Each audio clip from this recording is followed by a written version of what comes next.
तो चलिए दोस्तों, स्वागत है आपका इजी लर्निंग की एक नई वीडियो में। इस वीडियो में बच्चों हम लोग करेंगे 10th क्लास के 15 सैम्पल पेपर के एमसीक्यूज एक साथ तैयार।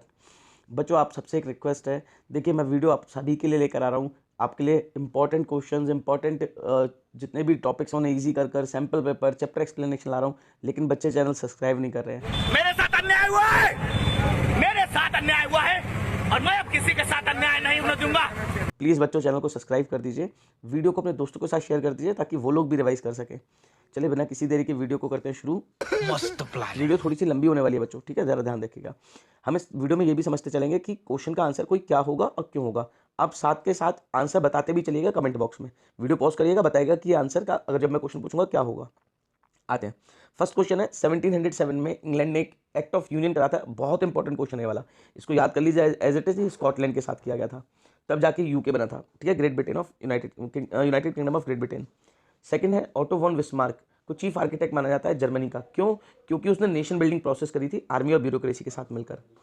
नेक्स्ट, इनमें से नेपोलियन के बारे में क्या चीज़ करेक्ट है? उसने नेपोलियनिक कोड इंट्रोड्यूस करा, बिल्कुल करा। डेमोक्रेसी फ्रांस में डेमोक्रेसी नहीं करी, यही गलत नहीं है और गलत है। एडमिनिस्ट्रेटिव सिस्टम एफिशिएंट करा, बिल्कुल करा। नेपोलियनिक कोड के अंडर में फ्रेंच कंट्रोल को एक्सपोर्ट भी आया, बिल्कुल आया।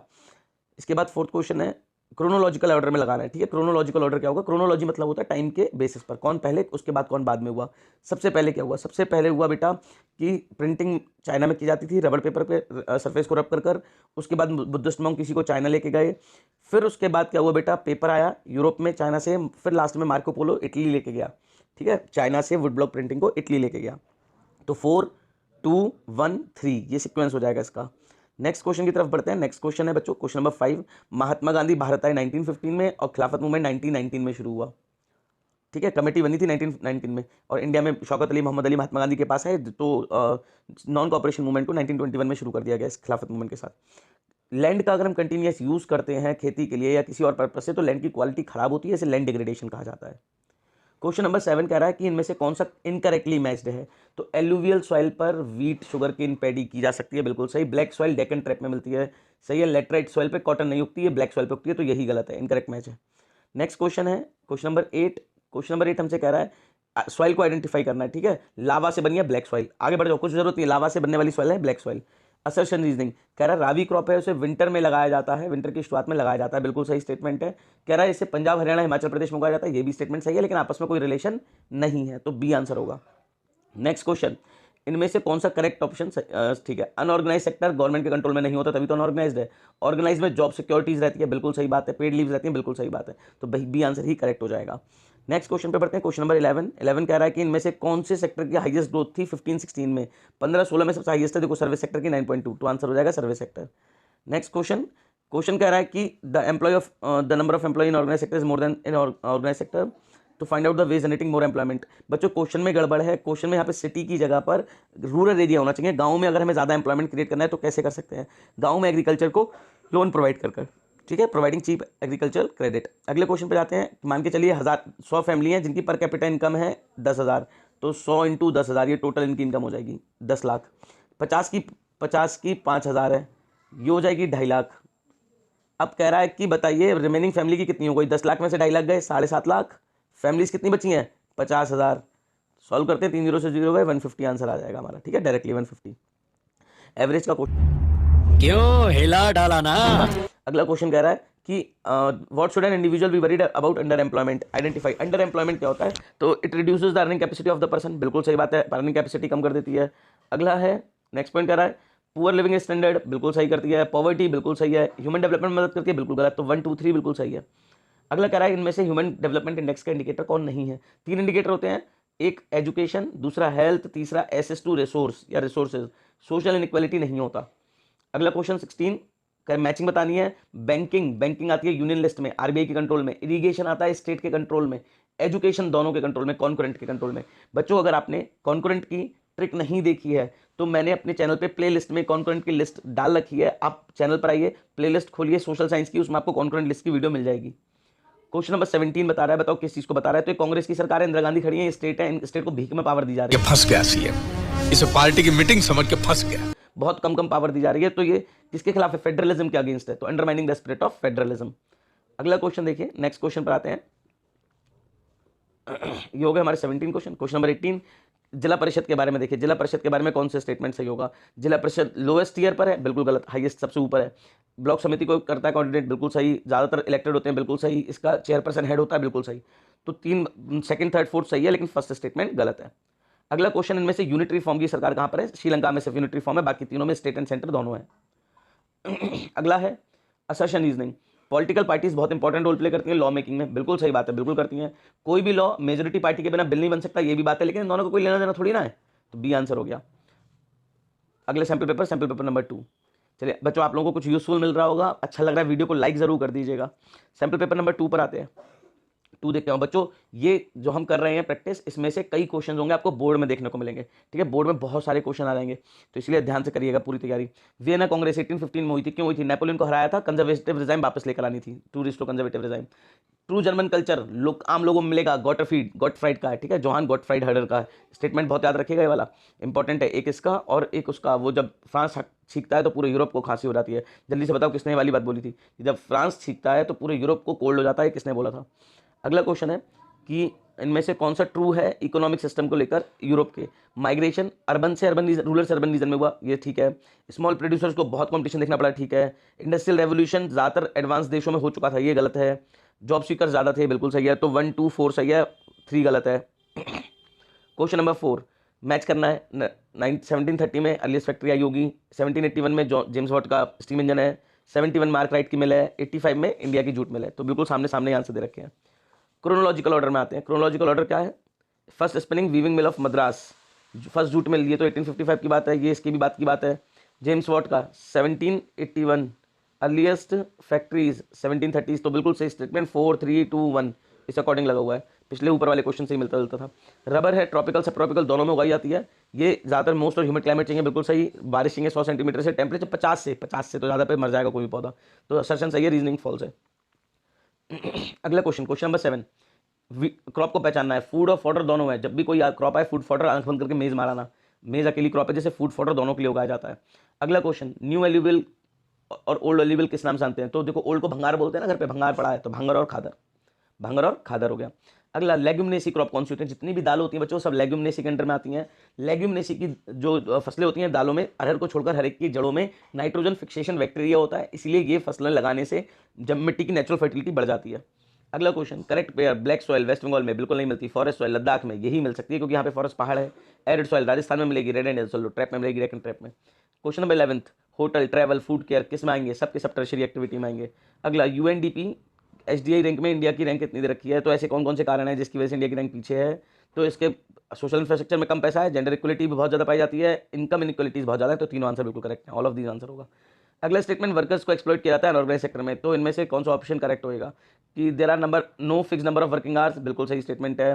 Gate allowance apart from the daily wages, ये नहीं मिलते हैं, उन्हें अलाउंस नहीं मिलते डेली वेजेस के अलावा। Leave the job at any time, job को किसी भी समय पर छोड़ सकते हैं।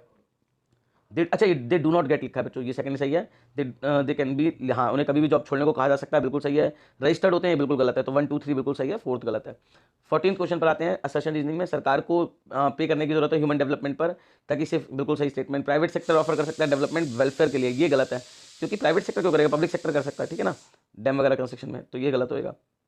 अगला कह रहा है कि total production of all goods and services को जीडीपी कहते हैं। कंप्यूटर सॉफ्टवेयर यूनियन गवर्नमेंट के अंडर में आता है। ट्रेड यूनियंस दोनों में आती है कॉन्करेंट लिस्ट में, ठीक है, स्टेट और गवर्नमेंट दोनों में आती है। अगला, ये क्या चीज़ को दिखा रहा है? तो देखो बेटा, ये बैठे हैं अटल बिहारी वाजपेयी जी, और ये कोalition की सरकार की आग दिखा रहा है। तो कोalition के बारे में दिखा रहा है कि किस तरीके से कोalition है वो अपने लीडर को चुनता है कि हर एक के लिए रूल करने के लिए। क्वेश्चन नंबर 18 देखिए, सिविल वॉर के बारे में, श्रीलंका के सिविल वॉर के बारे में देखते हैं कि सिविल वॉर के बारे में क्या ठीक है। श्रीलंका के तमिल्स थे, स्ट्रगल कर रहे थे क्योंकि उनकी डिमांड डिसअप्रूव की थी, बिल्कुल सही। ब्लड शेड हुआ था मिलिट्री और लोगों के बीच में, बिल्कुल सही। ये खत्म हुई 2009 में, ये भी बिल्कुल सही। श्रीलंका में मुस्लिम तमिल्स और बुद्धिस्ट सिंगालीस के बीच की लड़ाई थी, ये बिल्कुल गलत है, ठीक है। देखो यहाँ पर मुस्लिम तमिल से कोई लेना देना नहीं, लिंग्विस्टिक थी, तमिल्स और सिंगालीस के बीच की लड़ाई थी। पावर शेयरिंग सिस्टम को लेकर देखते हैं। पावर शेयर अलग अलग ऑर्गन्स के बीच में की जाती है, सही है। ऑल ऑर्गन्स होते हैं सेम लेवल पर होते हैं, सभी ऑर्गन्स सेम लेवल पर होते हैं, बिल्कुल सही है। जुडिशरी, एग्जीक्यूटिव और लेजिस्लेटिव। इनमें से स्पेसिफाई करना है concept of checks and balance को। ये बिल्कुल भी सही है। किस तरीके को दिखाती है, हॉरिजॉन्टल को दिखा रही है क्योंकि सब सेम लेवल पर है, और अगर एक ऊपर एक नीचे होता तो ये वर्टिकल लेवल कहलाती। कंसीडर करना है स्टेटमेंट इंडिया के बारे में। इंडिया में डिसेंट्रलाइजेशन हुआ 1992 के बाद। देखते हैं local government did not have any power, ये बिल्कुल गलत है। देखो क्या हुआ था, इस तरीके से किया गया 1992 के बाद कि स्टेट के अलग रेवेन्यू रिसोर्स होंगे, सेंटर के अलग रेवेन्यू रिसोर्स होंगे। सेंटर स्टेट के में इंटरफेयर नहीं करेगा, स्टेट सेंटर के में इंटरफेयर नहीं करेगा। ना तो इसके पास अनलिमिटेड पावर, ना इसके पास अनलिमिटेड पावर। आंसर देख लो इस according. Constitutionally mandatory to hold elections to local government, ये बिल्कुल सही है। State government are required to share some power with revenue, बिल्कुल सही है। हो गया हमारा आंसर, बिल्कुल करेक्ट। अगले क्वेश्चन की तरफ जाते हैं, सैंपल पेपर की तरफ। नेक्स्ट सैंपल पेपर, इंडिया के फ्रीडम स्ट्रगल में अगर हम देखें, रोलेट एक्ट पॉपुलर क्यों हुआ? क्योंकि इसने जितने भी पॉलिटिकल प्रिजनर थे उन्हें 2 साल तक जेल में डाल दिया। Statement union act of union के लेकर कौन सा सही है? 1707 में हुआ, इंग्लैंड स्कॉटलैंड के बीच में हुआ, डेमोक्रेसी बन गई, ये बिल्कुल गलत है। और फॉर्मेशन हुआ ग्रेट ब्रिटेन का, ये बिल्कुल सही है। अगले क्वेश्चन की तरफ जाते हैं, थर्ड। रेवोल्यूशनरी ने किस तरीके से स्टेटमेंट है, कौन कौन सा हेल्प करी है? इटालियन रेवोल्यूशनरी है, ये इटालियन रेवोल्यूशनरी व्यक्ति है तो ग्यूसेपी गैरिबाल्डी है, ग्यूसेपी मैज़िनी में कोई होगा। सीक्रेट सोसाइटी बनाई है तो आंसर हो गया ग्यूसेपी मैज़िनी, पहचान लिया हमने इस बंदे को। स्टेटमेंट है इसमें कौन सा करेक्ट है पोलैंड को लेकर, ठीक है जरा देखते हैं। पोलैंड ने 18th सेंचुरी में पार्टीशन हुआ, बिल्कुल सही है। 18वीं शताब्दी में इसके हिस्से हो गए। पोलैंड था, रशिया रूल कर रहा था, यहाँ पे पॉलिश भाषा बोली जाती थी। वेपन का इस्तेमाल किया गया रशियन डोमिनेंस के खिलाफ, बिल्कुल सही बात है। अगला कह रहा है पोलैंड में अगर हम देखें जो नेशनलिज्म के सेंटिमेंट्स थे पॉलिश लोगों में भी खत्म हो गए, ये बिल्कुल गलत है। पॉलिश लोगों में कैसे नेशनल सेंटिमेंट खत्म होंगे, वही तो आज़ाद कराएंगे। इनकरेक्टली मैच कौन सा है? पिडमोंट एंड फ्रांस ने ऑस्ट्रिया को हराया 1832 में, बिल्कुल गलत हो गया। ठीक है, ये कहाँ की बात चल रही है? इटली के यूनिफिकेशन की बात चल रही है और 1859 1860 की बात चल रही है। कस्टम यूनियन जो कि ज़ोल्वरिन था 1834 में बना। वियना पीस ट्रीटी 1815 में हुई, डेथ ऑफ लॉर्ड ब्रेन, बिल्कुल बाकी सब सही है। क्रॉप की कल्टीवेशन है, खरीफ क्रॉप है, 21 से 27 चाहिए, ओल्ड एलुवियल की जरूरत है, आपको इसको पहचानना है। देखो फसल को देख के पहचानना है बच्चों, इसमें क्लियर इमेज नहीं दिख रही है इसलिए हमें इसे कुछ पूछा मैंने कुछ। बस ऊपर यहाँ पर हमें 2 ये ऊपर उठे उठे दिख रहे हैं तो ये या तो मेज होगा या बाजरा होगा, बाकी हम आइडेंटिफाई नहीं कर पा रहे हैं। अगला क्वेश्चन है इनमें से सीक्वेंस को पहचानना है कि सीक्वेंस क्या होगा। तो sequence forest degraded area, water eroded area, wind eroded area, saline alkaline deposits. Percentage के बेसिस पर सबसे ज़्यादा वाटर एरोजन होता है। वाटर एरोजन के बाद में जंगल की जमीन डिग्रेड की जाती है, उसके बाद विंड से एरोजन होता है और सबसे लास्ट में सबसे कम परसेंटेज है सलाइन एल्कलाइन डिपॉजिट्स के। 8th क्वेश्चन है, 8th क्वेश्चन में जाना है हमें पहचानना है कौन सी फसल है। तो अरेबिका, जैसी नाम मिले तो सबसे अच्छी क्वालिटी की कॉफ़ी होती है ये। आगे बढ़ते हैं असर्शन रीजनिंग में। जो पल्सेज होती हैं वो क्रॉप रोटेशन में फायदेमंद होती हैं, मैंने अभी आपको समझाया था इसी वीडियो में। ये नेचुरल नाइट्रोजन को फिक्स करने का काम करती हैं। असर्शन भी सही, रीजनिंग भी बिल्कुल सही, यही आंसर होना चाहिए। इसमें गलत दे रखा है, ठीक है ध्यान रखिएगा। रोटेशन में इसीलिए इस्तेमाल की जाती है क्योंकि नेचुरल फर्टिलिटी को बढ़ा देती हैं। अगला क्वेश्चन है 10th, इनमें से कौन सा ग्रुप क्रॉप है हमें आइडेंटिफाई करना है जो एक ही ग्रुप में आते हैं। तो उड़द और अरहर दालें हैं, लेकिन अरहर उसमें नहीं आती, मिलेट्स में नहीं आती है ना, उड़द आती है। मेज और व्हीट दोनों सीरियल्स हैं, मिलेट्स नहीं है। बाजरा और रागी बिल्कुल सही आंसर हो गया, ये मिलेट्स हैं। हमें आइडेंटिफाई करना है करेक्ट स्टेटमेंट को यूनिटरी फॉर्म ऑफ गवर्नमेंट को लेकर।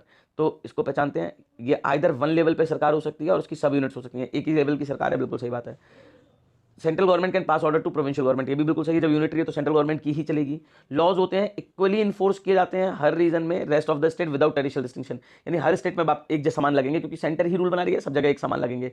यहाँ पर स्टेट को पावर कॉन्स्टिट्यूशन के द्वारा मिलती है, जब यूनिटरी है तो कॉन्स्टिट्यूशन कोई पावर नहीं देगा, सेंटर भी कुछ पावर नहीं देगा, भीख देगा बस। चेक एंड बैलेंस सिस्टम के मामले में देखें तो चेक एंड बैलेंस में सुप्रीम कोर्ट के जज के हाई कोर्ट को करते हैं, जजेस को चेक करते हैं, बिल्कुल गलत। प्रेसिडेंट करता है प्राइम मिनिस्टर को अपॉइंट और प्राइम मिनिस्टर प्रेसिडेंट को चेक करता है, बिल्कुल गलत। जो जजेस होते हैं एग्जीक्यूटिव के द्वारा चुने जाते हैं और फर्दर यही जजेस फंक्शनिंग एग्जीक्यूटिव की चेक करते हैं लेजिस्लेचर के द्वारा बनाए गए लॉ से, बिल्कुल सही स्टेटमेंट है, सी आंसर हो गया। 13 ऑल इंडिया तृणमूल, तृणमूल है वहाँ पे दीदी की पार्टी कहाँ? वेस्ट बंगाल में। नाम बताइए दीदी का, जल्दी से कमेंट बॉक्स में आइए, दीदी का नाम बताइए। बहुजन समाजवादी पार्टी बुआ जी की है उत्तर प्रदेश में। नेशनल पीपल्स पार्टी मेघालय में भी इलेक्शन हुए थे, मेघालय की पार्टी। जनता दल, देखो ये जनता दल यूनाइटेड होती तो बिहार की होती, जनता दल सेकुलर है तो कर्नाटका की है। अगले क्वेश्चन की तरफ जाते हैं। नेक्स्ट क्वेश्चन है Anette studies in a Dutch medium school in northern region Belgium. Many French speaking students in her school want the medium of instruction to be French. Her parents approach toward the respective government. देखो एक बच्ची है वो वहाँ पर Dutch medium school में है, वहाँ पे फ्रेंच पढ़ना चाह रही है। अब उसकी तरह कई बच्चे हैं तो उसके पेरेंट्स सरकार के पास गए। अब सरकार कौन सा मीजर इस्तेमाल करेगी? मेजोरिटेरियन तो इससे और लड़ाई बढ़ेगी। डेस्पोटिक, ये तो राजशाही तानाशाही होती है। तो अकोमोडेशन की पॉलिसी अपनाएगी ताकि सभी लोग एक समान तरीके से देश में रह सकें। अगला है माइनिंग प्राइमरी एक्टिविटी है तो बैंकिंग टर्शरी एक्टिविटी है। अगला क्वेश्चन है कि यहाँ पर कह रहा है ये एसडीआई क्वेश्चन क्या है? बिहार में हाई इन्फेंट मोर्टिलिटी रेट है बाकी स्टेट्स के कंपेरेटिवली, ऐसा क्यों? इन्फेंट मोर्टिलिटी 2 रीजन की वजह से होता है, हेल्थ भी कम होगी और एजुकेशन भी कम होगी, तो आंसर हो जाएगा हेल्थ और एजुकेशन दोनों के कम की वजह से। अगला क्वेश्चन है क्वेश्चन नंबर 17, कह रहा है विक्रम की हाइट इतनी है, वेट इतना है, हाइट इतनी है, बीएमआई निकालो। बीएमआई होता है weight in kilogram upon height in metre का होल स्क्वायर, ठीक है। तो 85 को 1.8 के होल स्क्वायर से डिवाइड कर लेंगे, 26 आंसर आएगा समथिंग में, चेक कर लीजिएगा। वर्ल्ड बैंक और यूएनडीपी के दोनों में कॉमन क्या है? देखो यूएनडीपी 3 चीज़ बनाती है, कहती है हेल्थ, एजुकेशन, पर कैपिटल रिसोर्स, ये सभी जरूरी है। वर्ल्ड बैंक कहती है सिर्फ पर कैपिटल रिसोर्स यानी पर कैपिटल इनकम जरूरी है। दोनों में कॉमन है पर कैपिटल इनकम। अगला है जीडीपी कैसे कैलकुलेट की जाती है? एक साल में जितनी भी गुड्स एंड सर्विसेज प्रोड्यूस होंगी उन सबके सम को जीडीपी कहते हैं। आंसर में देख लीजिएगा। क्वेश्चन नंबर 20 क्या कह रहा है? क्वेश्चन नंबर 20 कह रहा है डिस्गाइज्ड अनएम्प्लॉयमेंट ज्यादातर किस सेक्टर में पाई जाती है? तो एग्रीकल्चर सेक्टर में। बेटा ऐसा नहीं होता सिर्फ एग्रीकल्चर में, पाई तो दुकानों में भी जाती है। हिंदूज की जितनी दुकानें होती हैं, मतलब जो ज्वाइंट फैमिली बिजनेस होते हैं उसमें भी पाई जाती है, लेकिन एग्रीकल्चर में बेसिकली पाई जाती है मेनली। अगला फोर्थ सैंपल पेपर की तरफ जाते हैं बच्चों। फोर्थ सैंपल पेपर करेंगे। चलिए सैंपल पेपर 4, अगर हम सैंपल पेपर 4 का फर्स्ट क्वेश्चन देखते हैं कि जो ज़्यादातर कंजर्वेटिव रिजाइम्स थे उन्होंने सेंसरशिप जो लागू करी वो क्यों करी? सेंसरशिप लागू करने के 2 रीज़न थे। एक ये कि वो अपनी मोनार्की को वापस रीएस्टेब्लिश करना चाह रहे थे। दूसरा, प्रेस जितने भी आइडियाज़ को सर्कुलेट कर रही थी उनके ऊपर कंट्रोल करना चाह रहे थे। इसीलिए जब उन्होंने कंजर्वेटिव रिजाइम को वापस लागू किया वियना की ट्रीटी के बाद, तो उन्होंने कंट्रोल बनाए रखा प्रिंटेड मटेरियल के ऊपर। तो इसका आंसर हो जाएगा both A and B. Next question है ग्यूसिपी गरीबेल्डी के बारे में क्या ऑप्शन करेक्ट है? तो ग्यूसिपी गरीबेल्डी इटली का चीफ मिनिस्टर तो काबूर था, तो पहला गलत हो जाएगा। सर्दिनिया पीडेमोंट के राजा किंग विक्टर मैनुअल II थे, ये भी गलत हो जाएगा। ये एक रेवोल्यूशनरी था, यंग इटली यंग यूरोप बनाया था, ये ग्यूसिपी मैजिनी ने बनाया था, तो ये भी गलत हो जाएगा। यानी ऑप्शन 4 बचेगा अकेला। ये फ्रीडम फाइटर था जिसने काबूर की मदद करी इटली को यूनिफाई करने में, क्योंकि इसने सदर्न इटली को आज़ाद करवाया। ठीक है। इमेज नंबर थर्ड में हमें पहचानना है क्या है? लिबरल नेशनलिस्ट अंडरग्राउंड हो गए थे। तो अंडरग्राउंड क्यों हो जाएंगे? वियना की ट्रीटी से इनका कोई लेना देना होगा नहीं। यंग यूरोप जैसे ही बनेगा बनने में, तो ये एक सीक्रेट सोसाइटी थी, क्योंकि अंडरग्राउंड हो चुके थे। अंडरग्राउंड होते पे इन्होंने सीक्रेट सोसाइटी को साइन कर रहे हैं, देखो 1833 में। चले next question number 4 assertion reasoning. Conservative regime setup in Europe were autocratic. बिल्कुल ठीक था, पूरी तरीके से ऑटोक्रेटिक थे। क्यों? क्योंकि इनके पास इतनी पावर थी, ये जो चाहे वो डिसीजन लेते थे, और कोई भी इन्हें विरोध करेगा तो उसे जेल करा देते थे, मरवा दिया करते थे। रूलर्स किसी तरीके का क्रिटिसिज्म नहीं झेलते थे, कोई विरोध नहीं झेलते थे। उन्हें सबको खत्म करने के लिए उनकी लेजिटिमेसी के ऊपर कोई क्वेश्चन ना उठा सके। तो बिल्कुल ये दोनों करेक्ट हैं और करेक्ट एक्सप्लेनेशन है। नेक्स्ट क्वेश्चन नंबर 5 कह रहा है कि हमें क्रोनोलॉजिकल ऑर्डर में लगाना है। क्रोनोलॉजिकल में देखिए, मैं इसमें सिंपल तरीके से बता देता हूँ। गांधी जी जब भारत आए तो सबसे पहले चंपारण करा, चंपारण के बाद में उन्होंने अहमदाबाद करा, फिर खेड़ा करा। उसके बाद गांधी जी ने खेड़ा करने के बाद नॉन कॉपरेशन मूवमेंट किया। ठीक है, तो एनसीएम इस अकॉर्डिंग कर लेंगे। ऑर्गेनाइज सत्याग्रह खेड़ा यहाँ पर जाएगा। खिलाफत मूवमेंट खिलाफत एनसीएम यहाँ पर जाएगा। गांधी जी का चंपारण पहले पर, तो सबसे पहले हो गया 4। ठीक है, सबसे पहले आ जाएगा 4, उसके बाद आ जाएगा खेड़ा, उसके बाद आएगा उत्तर प्रदेश का रामचंद्र, बाबा रामचंद्र जी थे, उन्होंने जो पीजेंट्स को मोबिलाइज करवाया था, और लास्ट में नॉन कॉपरेशन मूवमेंट जो शुरू हुआ उसके बाद में। नंबर 6 हमें नंबर 6 पे देखना है। पल्सेज हैं जो कि खरीफ और राबी दोनों में उगाई जाती हैं। बिल्कुल सही स्टेटमेंट है, दोनों में उगाई जाती हैं। इन्हें एक्सटेंसिव और एक्सेसिव इरीगेशन चाहिए, ऐसा नहीं होता। इन्हें इरीगेशन इतना ज़्यादा रिक्वायर्ड नहीं होता। रोटेशन में इस्तेमाल की जाती हैं क्योंकि नेचुरल फर्टिलिटी को बढ़ाती हैं। मैंने इसी वीडियो में समझा दिया कैसे बढ़ाती हैं। लेग्यूमिनस क्रॉप होती हैं, बिल्कुल सही आंसर है। तो सिर्फ सेकंड गलत है बस। क्वेश्चन नंबर 7 में आते हैं। क्रॉप को आइडेंटिफाई करना है। स्टेपल फ्रूट क्रॉप है इंडिया की, तो या तो राइस होगा या वीट होगा। इसे बारिश 100 सेंटीमीटर से ज़्यादा चाहिए, तो ये चावल होगा। ठीक है, राइस होगा। वीट इसमें गलत आंसर दे रखा है, राइस आंसर होगा। वीट को 100 सेंटीमीटर से ज़्यादा बारिश नहीं चाहिए होती है, हाई ह्यूमिडिटी नहीं चाहिए होती है, क्योंकि ये खरीफ क्रॉप नहीं है, वीट राबी क्रॉप है। क्वेश्चन नंबर 8 पर आते हैं। क्वेश्चन नंबर 8 कह रहा है कि जो डिफरेंट लेयर्स हैं सॉइल की, उसे क्या कहते हैं? उसे सॉइल प्रोफाइल कहते हैं। डी आंसर होगा, ये भी गलत दे रखा है इसमें। लिस्ट 1 लिस्ट 2 पर आते हैं। लिस्ट 1 लिस्ट 2 में देखते हैं खील कहाँ की है? खील हिमालय बेल्ट की है। देखो बच्चों, ये वाला क्वेश्चन है कि आपको आता हो ऐसा कंपलसरी नहीं है, ये ज़्यादातर लोगों को नहीं आता। ठीक है, तो ध्यान रखिएगा, इसमें ज़्यादा कुछ करने की बात नहीं है, ये इसमें ज़्यादा सोचना भी नहीं, तो इस क्वेश्चन को नहीं करेंगे। बढ़ते हैं, क्योंकि बहुत ही ज़्यादा डीप क्वेश्चन है जो पूछा भी नहीं जाता बोर्ड में। अगले क्वेश्चन पे जाते हैं। इनमें से जो क्रॉप है कौन सी करेक्टली मैच है? रागी पंजाब में गलत हो जाएगा। मेज़ उत्तर प्रदेश में होती है। कॉफ़ी जम्मू कश्मीर में बिल्कुल नहीं होती। ज्वार केरला में बिल्कुल नहीं होता, तो सिर्फ बी आंसर होगा। नंबर 11 पर आते हैं। फेडरल सिस्टम के बारे में रेवेन्यू सोर्सेज को लेकर मैं इसी वीडियो में समझा चुका हूँ ये वाले आंसर को। स्टेट प्रोवाइड करता है अनलिमिटेड फिस्कल पावर, बिल्कुल गलत। अनलिमिटेड किसी के पास नहीं होती। डिपेंडेंट होती है सेंट्रल गवर्नमेंट में। फेडरल में कोई डिपेंडेंसी नहीं होती किसी की। सेंट्रल गवर्नमेंट के पास कोई फिस्कल ऑटोनॉमी नहीं होती, ये भी गलत हो गया। जबकि बचा क्या कि दोनों के पास अलग अलग रेवेन्यू रिसोर्सेज होते हैं, दोनों अपने अपने रेवेन्यू रिसोर्सेज से अपने रेवेन्यू जनरेट करने का काम करते हैं। ना सेंट्रल स्टेट के में इंटरफेयर करेगा ना स्टेट सेंटर के में। कौन से फीचर है डेमोक्रेसी के जो रियलाइज करते हैं कि लिंग्विस्टिक रीऑर्गेनाइजेशन है स्टेट्स की? देखते हैं, reorganisation and accommodation of diversity, बिल्कुल सही बात है। लिंग्विस्टिक स्टेट्स में इंसेप्शन ऑफ आइसोलेशनिस्ट टेंडेंसीज के इंसेप्शन, ये थोड़ा सा नहीं लग रहा मुझे, ठीक है, सेकंड वाला आंसर नहीं लग रहा। देखते हैं इसके बाद, फियर ऑफ लिंग्विस्टिक डिवीजन, इसका भी स्टेट से कोई लेना देना नहीं होगा, डर की वजह से थोड़ी ना स्टेट को बांटा गया होगा, तो ये भी नहीं। Equal respect to all social groups, ये 4 होगा, तो 1 और 4 बिल्कुल करेक्ट है। नेक्स्ट क्वेश्चन 13 असर्शन रीजनिंग का क्वेश्चन है। असर्शन है लिटरेसी रेट है 78% का किसी स्टेट का, और वहाँ पर अटेंडेंस है 47, पढ़े लिखे 78 लोग हैं, जबकि स्कूल जा रहे हैं 47, तो ज़्यादातर लोग क्या है, बाहर से आ रहे होंगे पढ़े लिखे। तो इसमें कह रहा है कि more than half of the students are going to other states for elementary education. ये कुछ नहीं दे रखा है इसमें, इसका कोई ऐसा लेना देना नहीं है जो ऊपर समझा रखा है, तो असर्शन तो सही है, रीजनिंग गलत है। इस मेन ऑब्जेक्टिव को समझाना है। पंचायती राज सिस्टम का मेन ऑब्जेक्टिव क्या है? पंचायती राज सिस्टम इसलिए लगाया गया ताकि सेंटर की पावर को डिसेंट्रलाइज किया जा सके, तो आंसर हो जाएगा डिसेंट्रलाइजेशन ऑफ डेमोक्रेसी। तमिलियंस 1980 में एक अलग पॉलिटिकल ऑर्गेनाइजेशन बना दिया था उन्होंने, ऐसा क्यों था? क्योंकि वो भी चाहते थे कि जिस रीजन में वो रह रहे हैं उस रीजन में उनके पास कुछ ऑटोनॉमी आए, और उस ऑटोनॉमी की डिमांड को लगातार ठुकराया जा रहा था, ठीक है, इसीलिए उन्होंने अलग से ग्रुप बना लिया। सी आंसर हो जाएगा। क्वेश्चन नंबर 16 पर जाते हैं। 16 में कह रहा है कि as per the data literacy rate is highest in Kerala, literacy का हाईएस्ट है, जबकि इन्फॉर्म मोर्टिलिटी रेट हाईएस्ट है बिहार में। इसका कारण क्या है? तो इसका कारण ये है बेटा कि केरला में लोगों का लिविंग स्टैंडर्ड ज़्यादा बेटर है, एजुकेशन ज़्यादा है वहाँ पर ज़्यादा अच्छी हेल्थ केयर सर्विसेज अवेलेबल है, जबकि बिहार में ऐसा नहीं है, ठीक है, तो इसके हिसाब से आंसर सी हो जाएगा। क्वेश्चन नंबर 17 देखते हैं। टर्शरी सेक्टर एक इंपॉर्टेंट सेक्टर है इंडिया के लिए, इसका कारण क्या है? तो इसके कारण में देखते हैं, सबसे पहला ये कि यहाँ पे बेसिक सर्विसेज मिलती हैं टर्शरी सेक्टर में, दूसरा ये कि हेल्थ, एजुकेशन, हॉस्पिटल्स सब इसी के अंडर में आते हैं, तो ए और बी दोनों बिल्कुल करेक्ट आंसर हो जाएंगे। नेक्स्ट क्वेश्चन की तरफ जाएंगे। Next question number 18, world bank world development report बनाता है, HDR कौन बनाता है? UNDP बनाता है, यूनाइटेड नेशन डेवलपमेंट प्रोग्राम बनाता है 1991 के बाद से। इनमें से कौन जनरेट करता है एम्प्लॉयमेंट अपॉर्चुनिटीज़ अर्बन एरियाज़ में? अर्बन एरियाज़ में कैसे की जा सकती हैं? तो शहरों की बात करें, शहरों में लोगों को वोकेशनल एजुकेशन दे देंगे। वोकेशनल एजुकेशन क्या होता है? ऐसी एजुकेशन जो कि डायरेक्टली स्किल जनरेट करती है। इसके अलावा हम शहर में ट्रांसपोर्टेशन फैसिलिटी डेवलप कर दें तो शहर में ट्रेड बढ़ेगा, ट्रांसपोर्ट में नई नई जॉब्स अपॉर्चुनिटीज़ निकलेंगी, तो दोनों तरीके से किया जा सकता है, तो answer both A and B हो जाएगा।